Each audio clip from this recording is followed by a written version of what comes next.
তো hi guys, আমরা এখন বেরিয়ে পড়লাম হচ্ছে শ্রীরামপুরে মার্কেটিং করতে। দেখতেই পাচ্ছ শ্রীরামপুরে আসা মানে অনেক ভিড়ভাক্কা, তার মধ্যে দেখতেই পাচ্ছ তোমাকে ভালো জিনিসটা খুঁজে নিতে হবে। তারপরে মা অত মার্কেটিংয়ে মন দিচ্ছে আর এদিকে আর তাকাচ্ছেই না।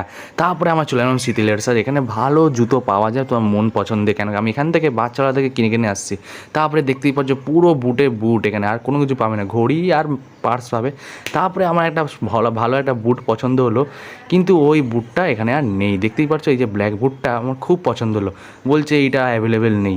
তারপর আরেকটা বুট পুরো পছন্দ হলো, এটা হচ্ছে দেখতেই পাচ্ছ সিলভার আর হোয়াইট ব্ল্যাকটা, এইটাও নেই, মানে কি বলবো। তারপরে বাবা একটা বুট মানে পছন্দ করলো নিজের জন্য, ওইটা ভালো ফিটিংসই হচ্ছে না, মানে আগের মতো আর দোকান নেই। যত ভালো নাম হবে ও আস্তে আস্তে খারাপ হতে যাবে। তারপরে ভাইয়ের একটা জুতো, ওইটা ভালো পছন্দ হলো। তারপরে আমার ছিল একটা ছোটোখাটো দোকানে, কিন্তু এখানে ভালো ভালো মাল রেখেছে, দেখতেই পাচ্ছ ভালো ভালো বুট। ওইখান থেকে আমার একটা বুট পছন্দ হলো, এই বলছে এই ব্ল্যাক বুটটা। তারপরে আমরা কুলফি খেয়ে সোজা বাইরে দিকে এগিয়ে পড়লাম। কেমন লাগলো মিনি ব্লগটা তাদের কমেন্ট করে বলবে বন্ধুরা।